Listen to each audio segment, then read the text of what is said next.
રાજકોટ પ્રદૂષણથી ત્રસ્ત છે અને અધિકારીઓ ચર્ચામાં વ્યસ્ત છે। રાજકોટમાં એક્યુઆઈ 300 ને પાર પહોંચી ગયો છે। મનપાના અધિકારીઓએ માત્ર પ્રદૂષણ પર ચર્ચાઓ કરી, કોઈ એનો ઉકેલ ન લાવવામાં આવ્યો। પ્રદૂષણ માટે શિયાળાને જવાબદાર ગણાવી લીધો। અધિકારીઓએ રાજકોટમાં કેટલા વૃક્ષો છે તેની ગણતરી કરવાની ચર્ચા કરી, લોકોને માસ્ક પહેરવાની સલાહ આપીને સંતોષ માની લીધો। બાંધકામ, ખુલ્લી જમીન પરની ડસ્ટ કારણભૂત છે। વૃક્ષોનું આયુષ્ય જાળવણી માટે જીઓ ટેગિંગ કરવામાં આવશે। રામાપીર અને માધાપર ચોકડી પર પ્રદૂષણ વધારે છે, પણ સવાલ એ થાય કે શું આ રીતે પ્રદૂષણ રાજકોટ મનપા ઘટાડશે? નવા વૃક્ષો વાવવા એ લાંબા ગાળાનો ઉકેલ છે, પણ હાલે શું?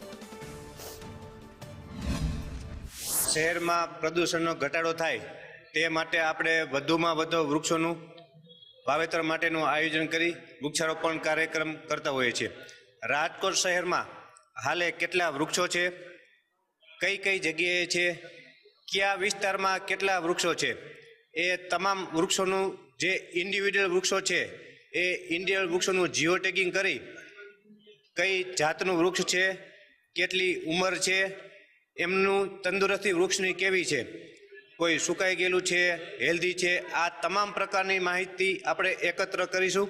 એક્યુઆઈ સવારમાં વધારે આવવાના પણ કારણ છે, કેમ કે શિયાળો છે, ઠંડક છે, એટલે ઠંડીના કારણે જે હવાનું વજન વધી જાય, કોમ્પેક્ટ થાય હવા જે ઠંડકના કારણે, અને એ જે આખો દિવસનું જે પોલ્યુશન થયું હોય, જે હવામાં ભળ્યું હોય, એ પાછું સિટીની અંદર આવતું હોય, એટલે એ પ્રકારની જે હવામાનની જે અસરો થતી હોય એના કારણે આપણે એક્યુઆઈ વધારે આવે છે। અને સંવાદદાતા દિવ્યેશ જોશી આપણી સાથે જોડાયા છે। દિવ્યેશ, અધિકારીઓ એ કારણો તો આપી રહ્યા છે કે શિયાળો છે અને એની પાછળનું બીજું કારણ શું છે, એના લીધે આવું થાય છે, પણ કોઈની પાસે ઉકેલ નથી।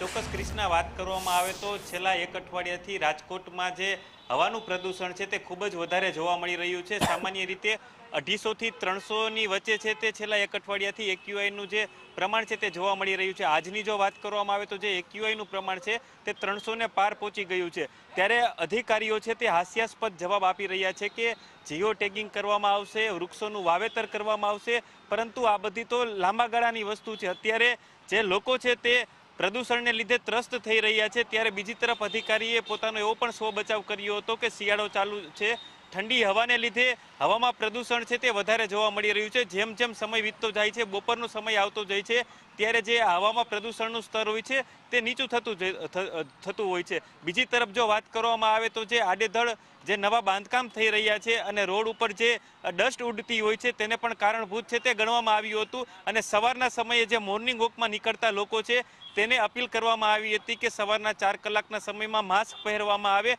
પરંતુ હજુ સુધી તેનો યોગ્ય ઉકેલ લાવવાની હજી જે કામગીરી છે તે કરવામાં નથી આવી। માત્ર મિટિંગો કરવામાં આવી રહી છે ને મિટિંગમાં વૃક્ષોનું વધુ વાવેતર કરવામાં આવશે તે પ્રકારનું જે પ્લાનિંગ છે તે કરવામાં આવી રહ્યું છે, પરંતુ હાલની જે સ્થિતિ છે કે કઈ રીતે હવામાં પ્રદૂષણનું સ્તર નીચે લઈ આવવું તેના માટેના એક પણ જે નક્કર પગલાં છે તે કોર્પોરેશન દ્વારા લેવામાં નથી આવી રહ્યા। ક્રિષ્ના જી બિલકુલ, આભાર। તો અહીંયા મનપા શિયાળાને દોષ દઈને સંતોષ માની રહ્યું છે, પરંતુ એ રાજકોટ વાસીઓની હાલત ખરાબ થઈ ગઈ છે, તેઓ ત્રસ્ત થઈ ગયા છે, કારણ કે દિલ્હી આપણે વારંવાર કહીએ છીએ કે ગેસ ચેમ્બર બની ગયું છે, પરંતુ અહીંયા રાજકોટ પણ જાણે કે પ્રતિસ્પર્ધામાં ઉતરી ગયું હોય તેમ 300 ને પાર અહીંયા એક્યુઆઈ પહોંચી ગયો છે, જે સ્વાસ્થ્ય માટે ખૂબ જોખમી કહેવાય છે। ખાસ કરીને એ બાળકો અને વૃદ્ધો, એમની હાલત સૌથી વધારે ખરાબ થઈ જાય છે। અહીંયા આ આરોગ્યનું ખૂબ મોટું સંકટ છે, પરંતુ તેમ છતાં કોઈની પાસે કોઈ નક્કર ઉપાય નથી, કોઈની પાસે કોઈ ઠોસ પગલાં નથી, અને લાંબા ગાળાની વાતો કરીને મનપા સંતોષ માની રહી છે। અને અધિકારીઓ કહી રહ્યા છે કે શિયાળો છે અને એના કારણે જે હવાનું સ્તર છે એ વધારે ખરાબ થઈ જાય છે, અને પાછળના કેટલાક વૈજ્ઞાનિક કારણો છે। હવા ભારે થઈ જાય છે, જેમ જેમ બપોરનો સમય આવતો જાય એમ એમ હવા વધારે થોડી ધીમે ધીમે શુદ્ધ થવા લાગે છે, પરંતુ આ તો બધાને ખબર છે। તમારી પાસે ઉપાય શું છે એનો કોઈ જવાબ નથી, અને પરિણામે લોકો ભોગવી રહ્યા છે। મનપા ચર્ચામાં વ્યસ્ત છે, બેઠકો કરવામાં આવે છે, બેઠકોમાં ચર્ચા કરીને એ છૂટા પડી જાય છે, પરંતુ છેલ્લે જે ઉકેલ આવવો જોઈએ, જે ઉપાય આવવો જોઈએ એ આવતો નથી।